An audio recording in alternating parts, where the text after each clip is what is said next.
Are you a podcaster? Maybe you've got that big idea and you're looking for a network to join. The multi-award-winning Ozcast Network can get your content to eyes and ears all over the world. Join now for the first month free, and you could be featuring this sound at the beginning of your podcast. Ozcast. Simply head to ozcastnetwork.com for details.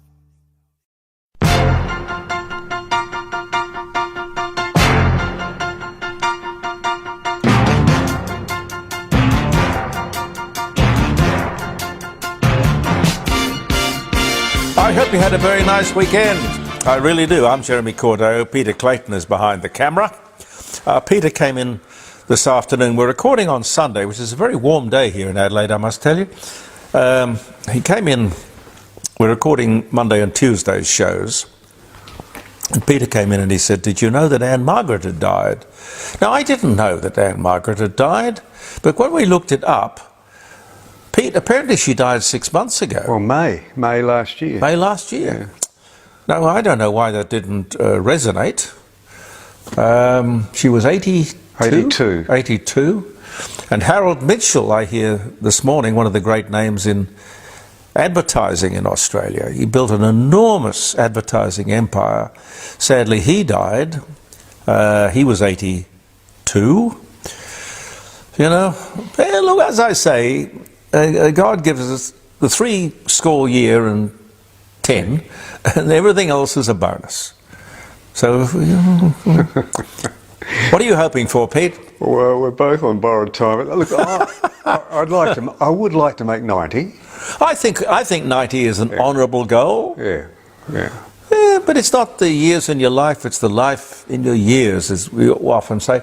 I was sad to hear, not to fill this program like an obituary, but I was really sad to hear that Malcolm Stewart had died. He was a very frequent guest on my radio program for years, probably 40 years. No, it would have to be longer. I think I first started talking to him at 2GB, and that would be 50 years ago. 50 years ago. Malcolm Stewart in London, wonderful old-time journalist.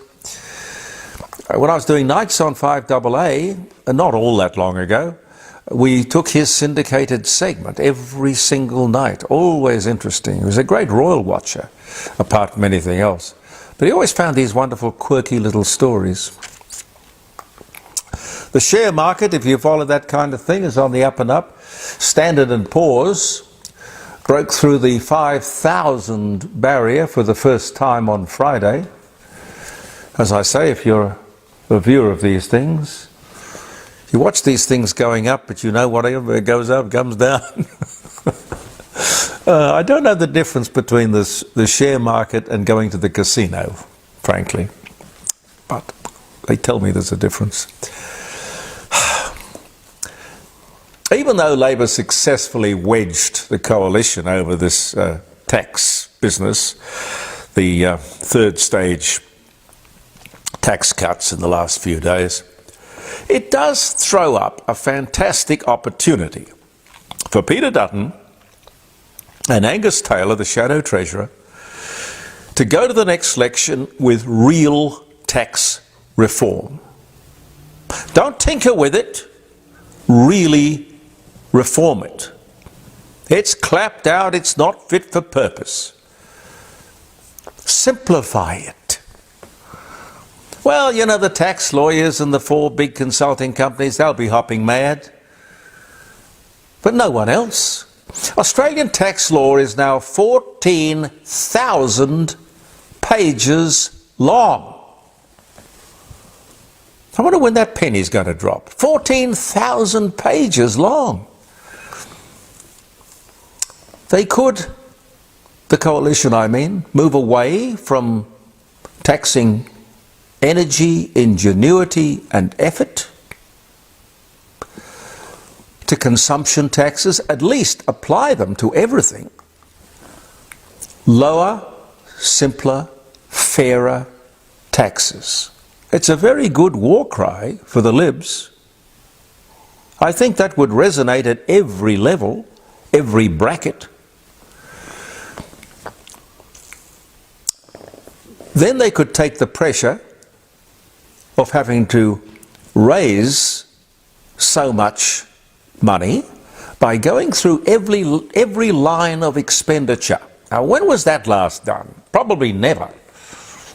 Shocking waste. The NDIS, the ABC, the military, the budget for which has just reached $50 billion for the first time, growing at $2 billion a year. And for all of that money, we couldn't defend ourselves or repel an invasion on a sunny Sunday afternoon. And you know what I say, if you can't protect your borders, you're going to lose your country. It's happened before. There are far too many public servants. Waste, waste, waste everywhere you look. 60 people in the Prime Minister's office alone. Can you imagine? What do they do? 60 people in the Prime Minister's office. Let's have one flag, not three. Well, save a bit there. A bit. The chauffeur-driven Commonwealth car fleet. 620, I'm pretty sure I've got that number right. 620, mostly BMWs. We used to have, of course, Australian-made cars. Not anymore. 620, mostly BMWs, and a plan to move all these Commonwealth cars to electric at a cost of $200 million. Bet you haven't heard that before. There are the VIP jets, the endless travel, the endless accommodation.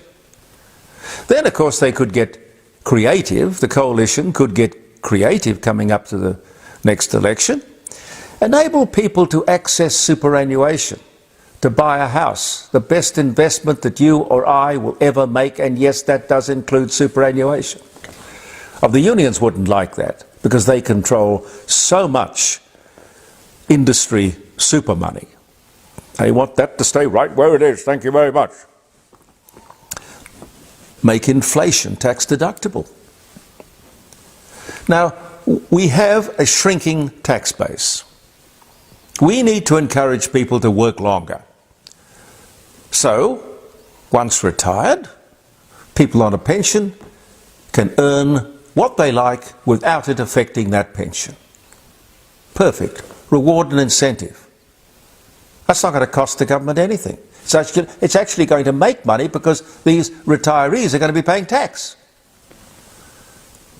And that, of course, was how the pension was set up in the first place. At the moment, government spends and spends and then takes from us to cover enough money for their excesses. Wrong way around. To keep incentive going, what they should do is to say, this is the most we can take in tax, and therefore we have to live and work within that budget and spend no more. In other words, what I'm saying is simply cut the coat to suit the cloth, like we all do. We have a certain amount of money coming in. We live within our means. Government doesn't. And up until now, no one has had the chutzpah to tell them. Well, here in the court of public opinion, ladies and gentlemen, I'm more than happy to tell them. Oh yes, global temperatures for December were the hottest ever. Hottest ever, what rubbish. Not here in the southern hemisphere, I can tell you. The northern hemisphere has been in a deep freeze. Where were they taking these temperatures? These people are mad, or they think we are. And while we're on the subject, we were promised that our electricity would be cheaper under Labor. That was a lie. But this is the truth. Please listen. And I do thank Sarah for sending me this. One company has increased its profits, this is an electricity company, by nearly 400%.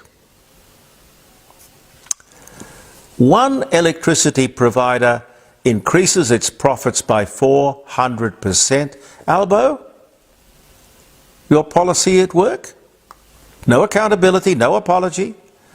But listen, it's all about Labor's energy policy, which is alternatives, mad pursuit, irrational pursuit of alternatives. And what is the problem they are trying to fix? Our 1.3% contribution to global emissions. Let me continue. Around the world today, the EU has 468 coal-fired power stations and is building 27 more, being a total of 495. Turkey, or as the idiot ABC calls it, Turkey, God knows where that came from.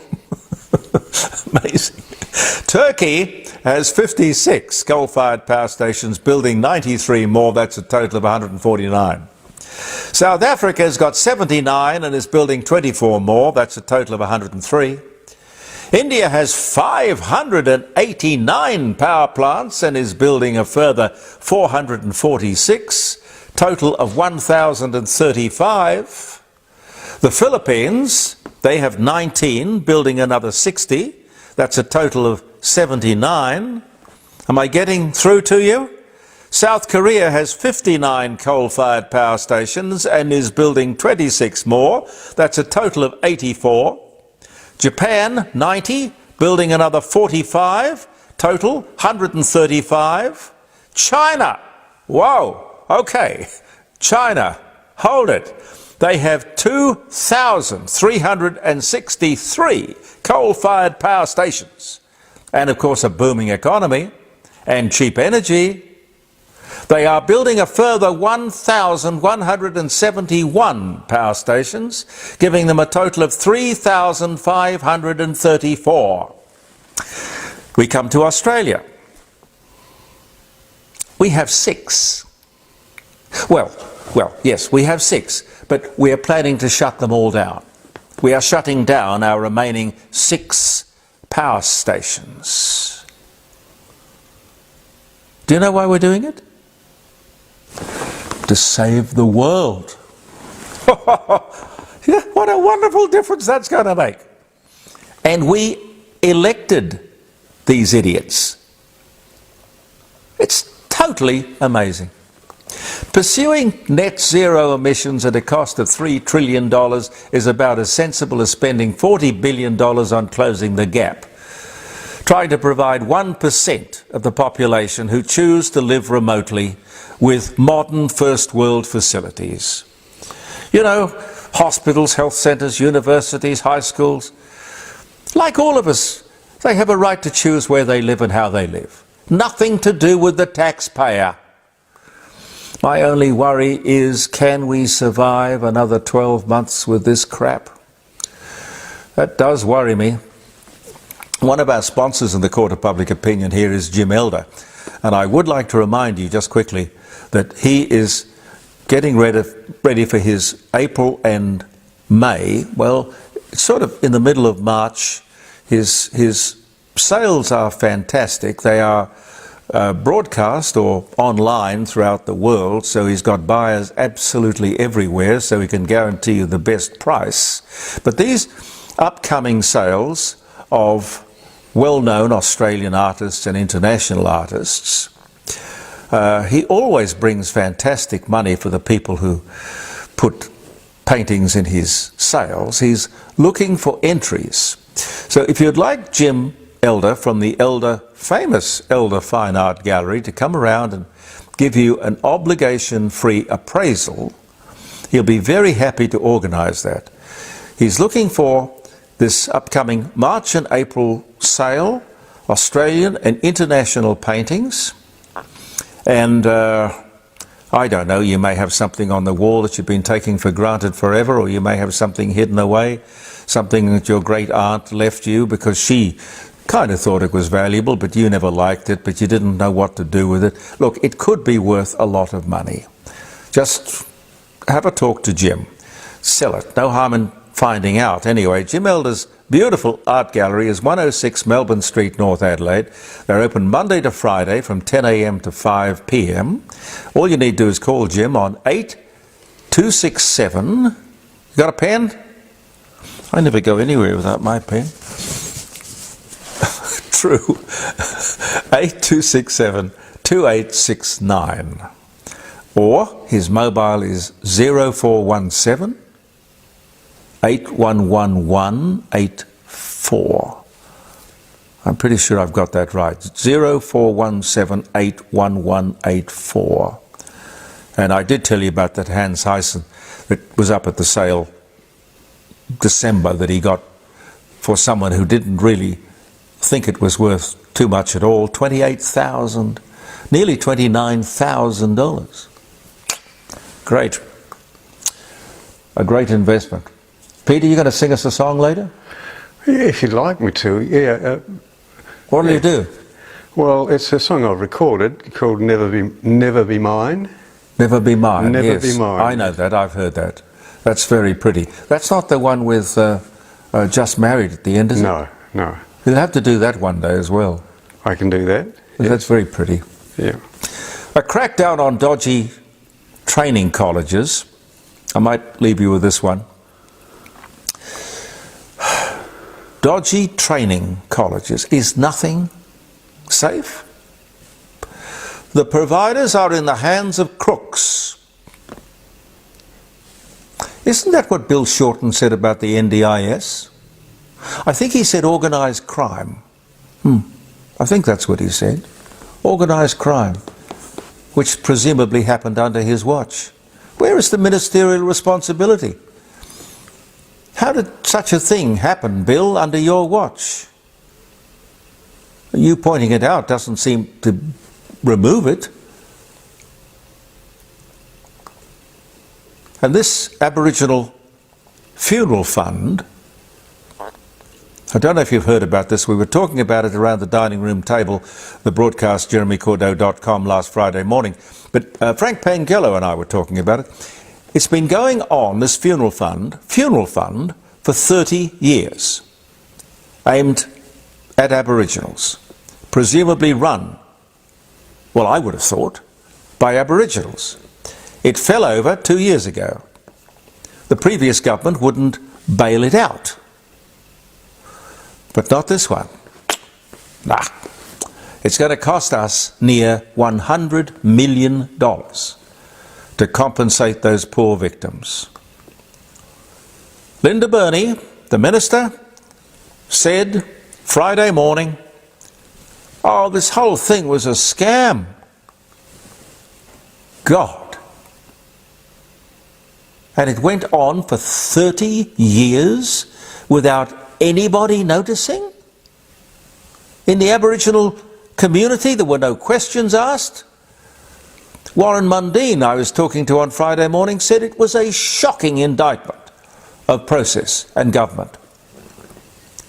These people were crooks, the minister said.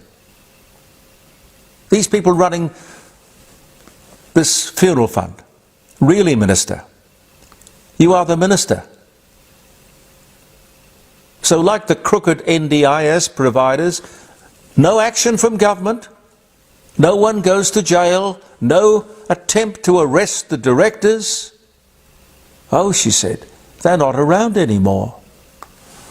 I wouldn't have thought they would be, but they must be somewhere. Oh, it's all right. Just get the dumb taxpayer to pick up the tab. I think this government should have as a campaign slogan something else I said on Friday morning. I know nothing. I know nothing. I'm not to blame. Didn't know it was happening. I know nothing. The Sergeant Schultz defence. And what does the government do? Nothing. What does the media do? Nothing. It's very sad, really. Very sad. It certainly, Pete, gives us something to talk about, though. It does, yes. Can you imagine us sitting here and having no government activity or inactivity or stupidity to comment on? Well, they do give us food for content, don't they? Oh, they give us wonderful food for content. Oh my God, yes. I'll just tell you some birthdays and then Pete's going to play you a lovely song. A lovely song. It's February the 12th. Here it is.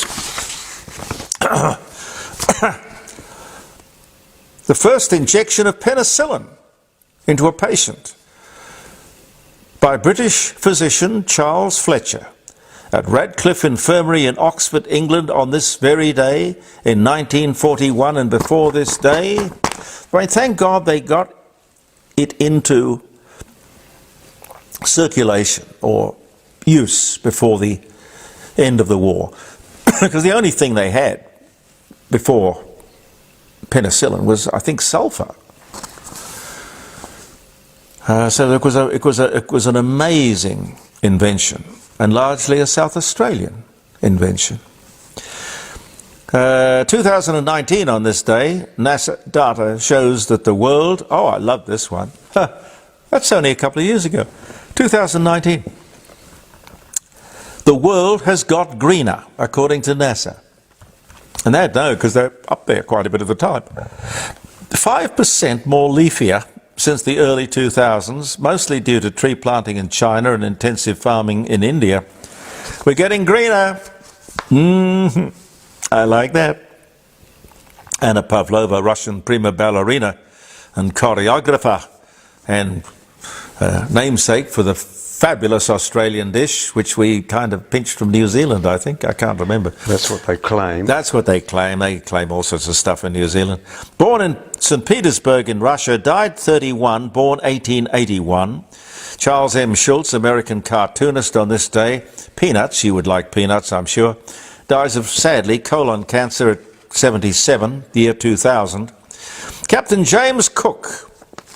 I liken him to Neil Armstrong of the 1700s, frankly. I think he was a great man.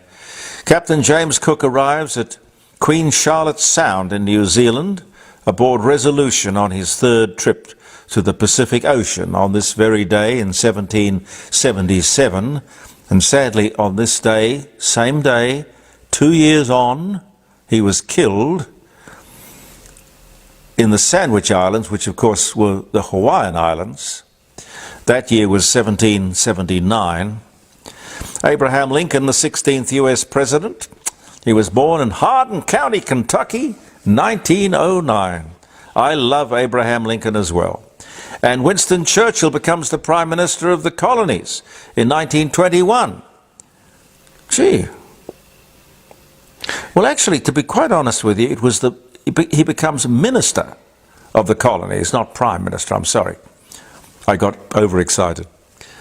Keith Richards, Mick Jagger and Marianne Faithfull got busted for drugs in 1967. Back in 1967, everyone was getting busted for drugs, I think. I wasn't. Were you, Pete? No. No. A drug was, to me, a Bex. Oh, mine was chocolate, still is. Chocolate? Chocolate isn't That's my drug. I'm a chocoholic. Oh, well, okay. I got to keep away from that, my doctor tells me.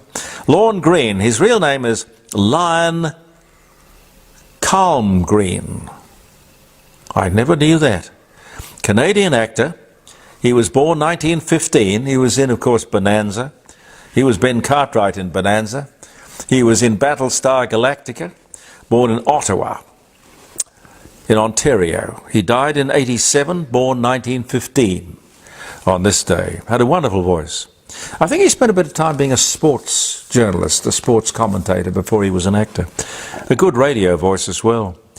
James Bulger, the English child, abducted, tortured and beaten to death at the age of 2 by two 10-year-olds, 1993, God. US President Bill Clinton acquitted by the Senate in his impeachment trial. That was 1996. They're quite colourful over there, aren't they? We must talk about President Biden. I don't think this could get any worse. He shuffles along, doesn't he? Poor man. I don't know. Charles Darwin, he could tell you, and Biden, a thing or two about the evolution of mankind. Charles Darwin, English naturalist, origin of the species, who conceived the theory of evolution by natural selection. He was born in England 1909 on this day. And if it's your birthday or wedding anniversary, I hope it's going to be, or has been, because I don't know where you're watching this show. It could be anywhere in the world. It's Monday here in good old Adelaide. But I wish you a happy day. And if it's a day of celebration, may it be a very, very good one. I'm Jeremy Cordeaux. Peter Clayton and I'll be back tomorrow. Thank you for viewing the Court of Public Opinion. Believe in yourself, and here is the great man to sing you a song.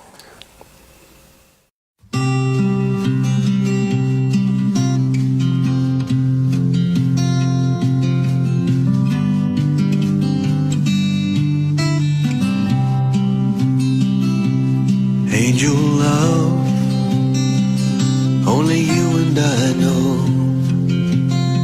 We made love sweet, we made love slow. A flower bloomed in spring, and everything was new, and nothing else mattered, only me and you. And like a beautiful dream that you hope will never end, we lived it for a while, but the truth wouldn't bend. It was never gonna last until the end of time, and we both knew you would never be mine. Photographs and memories, in the end that's all there is. As time goes by I'll think of you and remember your sweet kiss, your gentle touch, your smiling eyes. I'll remember your hair hanging long, and if I never see you again, I'll say I love you in a song.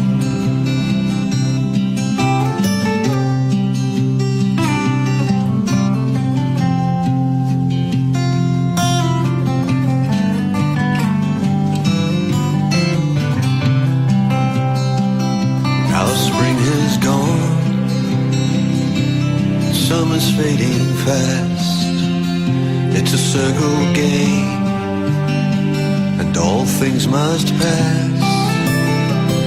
And as for what we've done, I have no regrets. All that really matters is angel love I won't forget.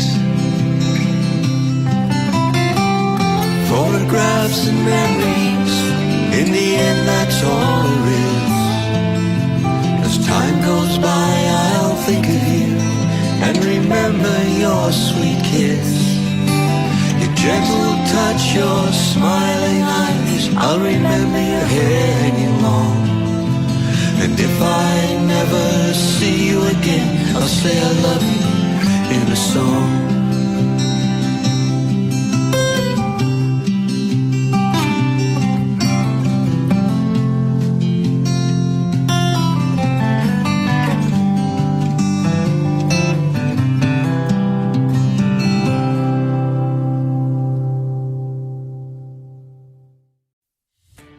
Are you a podcaster?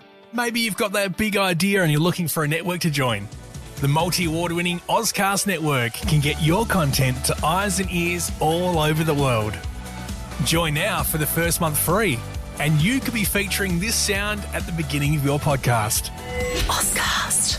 Simply head to ozcastnetwork.com for details.